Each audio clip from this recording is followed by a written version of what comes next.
Good morning students. Math के class में हम लोग 6.3 एक्सरसाइज को कंप्लीट किए थे।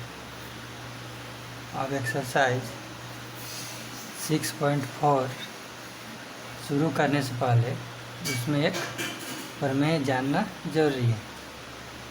यह प्रमेय हम लोग आज सीखेंगे। तो प्रमेय 6.6 है, दो समरूप त्रिभुजों के क्षेत्रफलों का अनुपात इनकी संगत भुजाओं के अनुपात के वर्ग के बराबर होता है। ठीक है, मतलब कोई दो तो समरूप त्रिभुज रहेगा, उसका जो क्षेत्रफल रहेगा, उसका जो अनुपात वह बराबर होगा किसके? उनकी संगत भुजाओं के अनुपात के वर्ग के बराबर होगा। तो इसको जानने के लिए सबसे पहले दो हम लोग त्रिभुज बनाते हैं, समरूप त्रिभुज। देखो इस तरह से दो त्रिभुज है A B C P Q R. ये दोनों त्रिभुज क्या है? समरूप त्रिभुज। ठीक है, तो लिखेंगे माना कि त्रिभुज ए बी सी और त्रिभुज पी क्यू आर दो समरूप त्रिभुज हैं। ठीक है, अतः त्रिभुज ए बी सी समरूप त्रिभुज पी क्यू आर दिया है। ठीक है, सिद्ध क्या करना है? लिखेंगे सिद्ध करना है पहले त्रिभुज और दूसरे त्रिभुज के क्षेत्रफलों का अनुपात। ठीक है, तो area of A B C, इसका मतलब हो गया त्रिभुज ए बी सी का एरिया यानी क्षेत्रफल बट्टा area of P Q are यानी इसका एरिया त्रिभुज ए बी सी का बटा त्रिभुज पी क्यू आर का एरिया बराबर होना चाहिए इसकी संगत भुजाओं के वर्ग का, यानी A B by P Q, A B by P Q इसका स्क्वायर बराबर B C by Q R इसका होल स्क्वायर बराबर A C by P R, A C by P R का स्क्वायर। ये हम लोग को सिद्ध करना है। देखो ये दोनों एरिया के बराबर, ये तीनों में से कोई भी एक अगर आ जाता है हम लोग को रिलेशन, चाहे A B by P Q का स्क्वायर आ गया, चाहे B C by Q R का स्क्वायर आ गया, चाहे A C by P R का स्क्वायर आ गया, तो हम लोग ये पूरा सिद्ध अपने आप हो जाएगा। क्योंकि अगर ये रिलेशन आ गया एरिया पे A B C by area P Q R बटा बराबर A B by P Q का होल स्क्वायर अगर आ गया, तो ये किसके बराबर हो गया? इसके बराबर, ये इसके बराबर, ये तीनों आपस में क्या आ जाएगा? बराबर। तो हम लोग को जो काम करना है, ये तीनों में से कोई एक रिलेशन को हम लोग को लाना है। ठीक है, तीनों को लाने की ज़रूरत नहीं है क्योंकि तीनों आपस में क्या है? बराबर है। तो तीनों में से कोई एक रिलेशन हम लोग को लाना है। तो इसको लाने के लिए हम लोग क्या करेंगे? दोनों त्रिभुजों में हम लोग लंब खींचेंगे। ठीक है, कौन कौन लंब खींचेंगे? एक यहाँ से यहाँ लंब खींचेंगे, ये 90 डिग्री हो जाएगा। इसका नाम दे देते हैं ए एम। और यहाँ से एक लंब खींचेंगे, ये भी 90 डिग्री हो गया। इसका नाम दे देते हैं एम है, तो इसको एन दे देते हैं, पी एन। ठीक है, ये जो रचना की है उसी को भी हम लोग को लिखना है।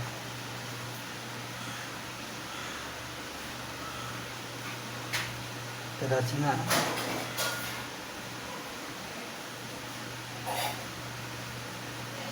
ए एम लंब बी सी और पी एन लंब क्यू आर खींचा गया। ठीक है,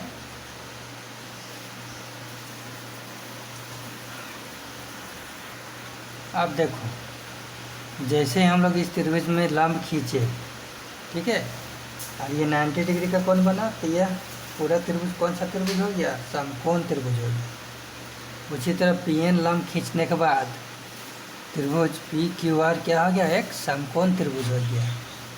तो दोनों का क्षेत्रफल क्या होगा, त्रिभुज ए बी सी का क्षेत्रफल बराबर हो जाएगा आधार इंटू ऊंचाई। आधार क्या है, बी सी, और ऊंचाई हो गया ए एम।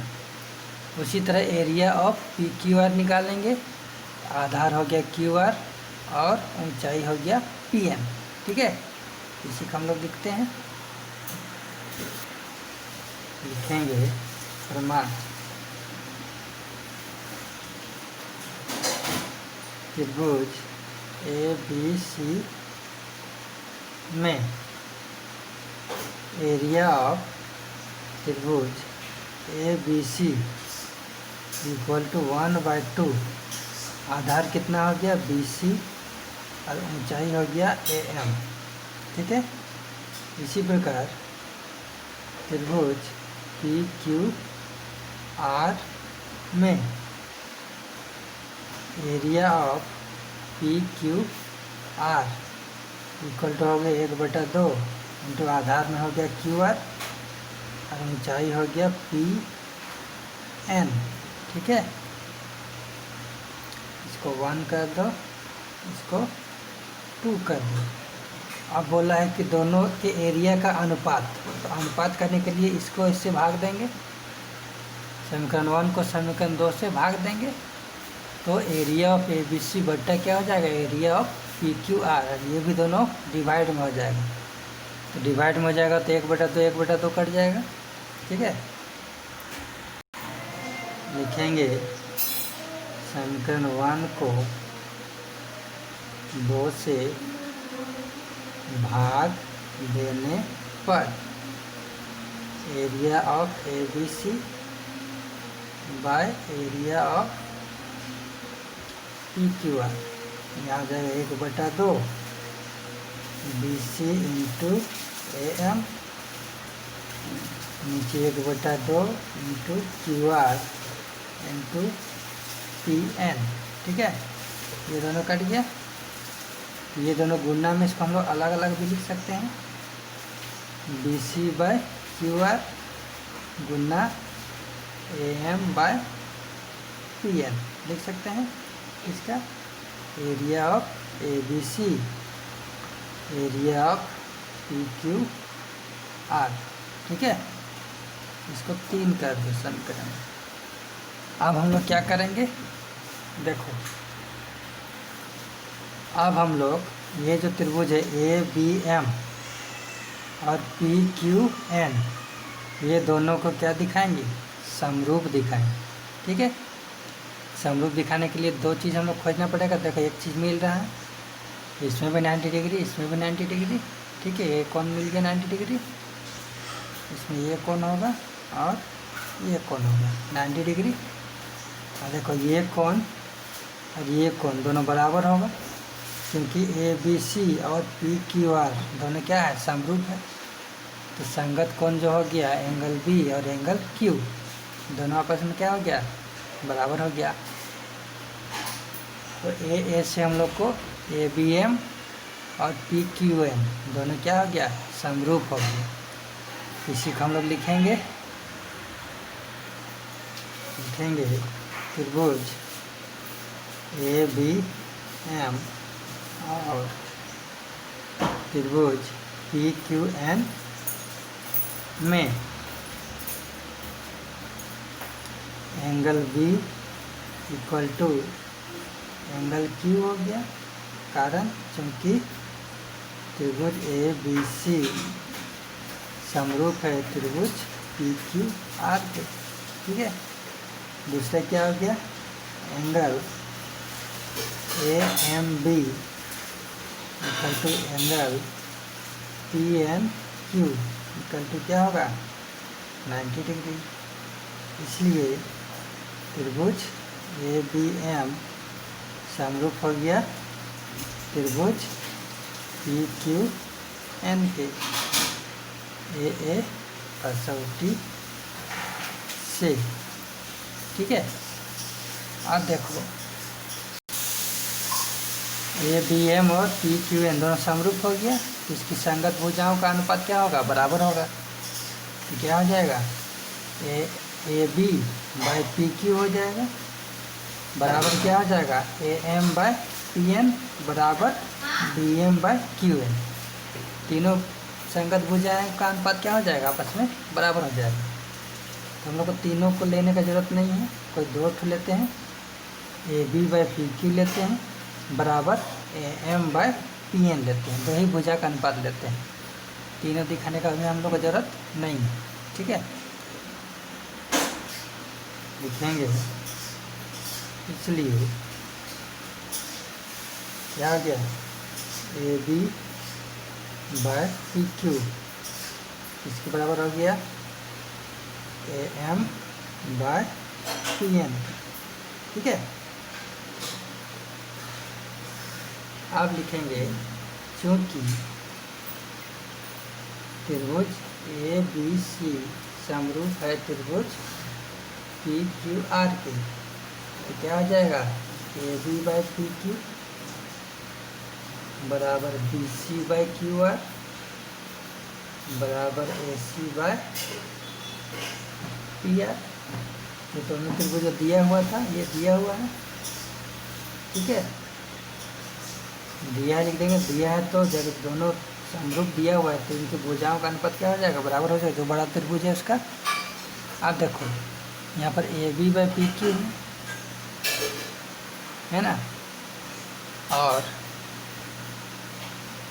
समीकरण 3 में देखो B C by Q R है ना, तो B C by Q R किसके बराबर होगा, B C by Q R A B by P Q के भी बराबर होगा और A C by P R के भी बराबर होगा। तो हम लोग B C by Q R की जगह A B by P Q भी लिख सकते हैं, चाहे A C by P are भी लिख सकते हैं। ठीक है, लिखेंगे समीकरण 3 से area of A B C by area of P Q R. समीकरण 3 देखो क्या दिया हुआ है, B C by Q R M by P M ये दिया हुआ है समीकरण 3 में। अब देखो ये B C by Q R की जगह हम लोग क्या लिखेंगे, A B by P Q, क्योंकि इसके स्थान पर ये भी लिख सकते हैं ये भी लिख सकते हैं, हम लोग इसको लिख रहे हैं। ठीक है, तो B C by Q R की जगह क्या लिखेंगे, A B by P Q into A M by P N का मान देखो, A M by P N किसके बराबर है, A B by P Q के। तो जो A M by P N जो है उसके जगह में क्या रखेंगे, A B by P Q लिखेंगे, A B by P Q. ठीक है, कितना हो गया, ए बी और ए बी गुना हो गया, ए बी स्क्वायर हो जाएगा, अब P Q by P Q तो पी क्यू स्क्वायर, दोनों में स्क्वायर है तो दोनों का क्या हो जाएगा, होल स्क्वायर। हम लोग एक रिलेशन आ गया, इसको समीकरण मान लो। ठीक है, अब A B by P Q का स्क्वायर आ गया, मान लो एक तो रिलेशन इसमें आ गया, तो सब क्या है आपस में बराबर है, इसलिए सभी का वर्ग भी क्या हो जाएगा, बराबर हो गया। लिखेंगे अतः समीकरण 4 से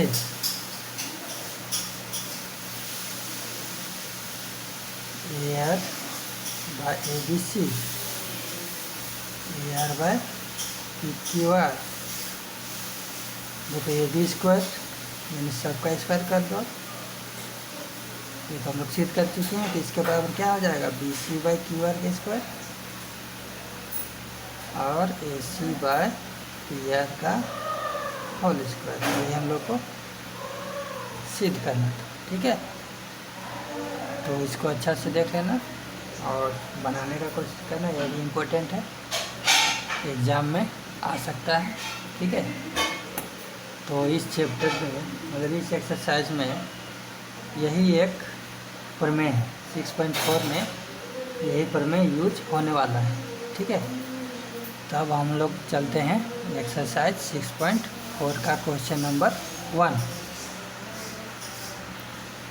देखो एक्सरसाइज 6.4 का क्वेश्चन नंबर 1, माना त्रिभुज ए बी सी समरूप है त्रिभुज डी ई एफ के। ठीक है, और इनके क्षेत्रफल क्रमशः 64 सेंटीमीटर स्क्वायर और 121 सेंटीमीटर स्क्वायर है। यानी ए बी सी का क्षेत्रफल है 64 और डी ई एफ का क्षेत्रफल है 121। तो और क्या दिया हुआ है, ई एफ का मान दिया हुआ है 15.4 सेंटीमीटर स्क्वायर। तो बी सी का मान ज्ञात कीजिए। ठीक है, सबसे पहले ये दो त्रिभुज है। ठीक है, इसको बनाते हैं। देखो दो त्रिभुज हम लोग बना लिए, ए बी सी और डी ई एफ। प्रश्न में दिया हुआ है कि दोनों क्या हैं, समरूप हैं। लिखेंगे दिया है त्रिभुज ए बी सी समरूप त्रिभुज डी ई एफ। तो हम लोग का जो रिलेशन है, जब दोनों त्रिभुज समरूप होते हैं तो उनके क्षेत्रफलों का जो अनुपात होता है उनकी भुजाओं के वर्ग के अनुपात के बराबर होता है। तो लिखेंगे एरिया ऑफ, इसलिए area of A B C बटा area of P Q R किसके बराबर होगा, ए बी बाई डी होगा। पी क्यू आर नहीं है, D E F, D E F. ठीक है, तो देखो संगत भुजा ए बी का संगत भुजा हो गया D E, A B by D E का स्क्वायर लिखेंगे बराबर B C by E F का स्क्वायर, और एक भुजा A C by D F का स्क्वायर हो गया। और क्या दिया हुआ है, ई एफ का मान, अच्छा area of A B C का मान दिया हुआ है कितना, 64 centimetre square. Area of D E F का मान दिया है 121 सेंटीमीटर स्क्वायर। और क्या है, ई एफ का मान दिया हुआ, E F equal to 15.4 centimetre. ठीक है, सेंटीमीटर स्क्वायर उसमें गलत दिया हुआ है, सेंटीमीटर होना चाहिए, है ना। तो हम लोग को क्या निकालने बोला, बी सी। लिखेंगे बी सी इक्वल टू वाट। ठीक है, अब देखो बी सी और ई एफ ये तीनों में किस में रिलेशन में है, देखो इसमें बीच वाला B C by E F है ना। तो ये दोनों area of A B C by area of D E बराबर, ये तीनों में से कोई एक तो हम लोग लिख सकते हैं क्या, कि तीनों आपस में क्या है, बराबर है। तो कोई एक रिलेशन लिखेंगे जो जिससे कि इसका मान हम लोग को निकल जाए, क्योंकि A B by D E लिखेंगे तो कुछ फ़ायदा नहीं होगा, क्योंकि ई एफ का मान दिया हुआ है। तो ई एफ जिसमें रहेगा उसी को हम लोग लेंगे। देखो इसमें ई एफ है तो हम लोग इसको नहीं लेंगे, इसको नहीं लेंगे, किसको लेंगे, बीच वाला को लेंगे। ठीक है, लेते हैं, क्योंकि area of A B C area of D E F equal to बीच वाला लेते हैं B C by E F का स्क्वायर।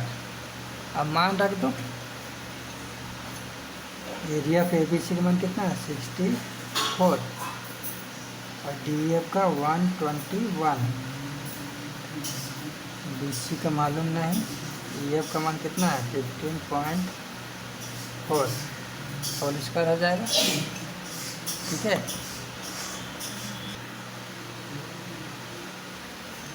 अब देखो 64 है, ये किसका स्क्वायर है, 8 का। यहाँ लिखेंगे 8 का स्क्वायर, और 121 किसका स्क्वायर है, 11 का, 11 का स्क्वायर। BC बार 15.4 का होल स्क्वायर। ये जो स्क्वायर है इधर आएगा तो क्या बन जाएगा, रूट बन जाएगा। तो इसको पलट के लिख सकते हैं हम लोग, BC बाय 15.4 का तो अंडर रूट 8 का स्क्वायर बाय 11 का स्क्वायर। दोनों में स्क्वायर है तो रूट हट जाएगा, क्योंकि 8 में भी स्क्वायर है, 11 का भी स्क्वायर है। BC bye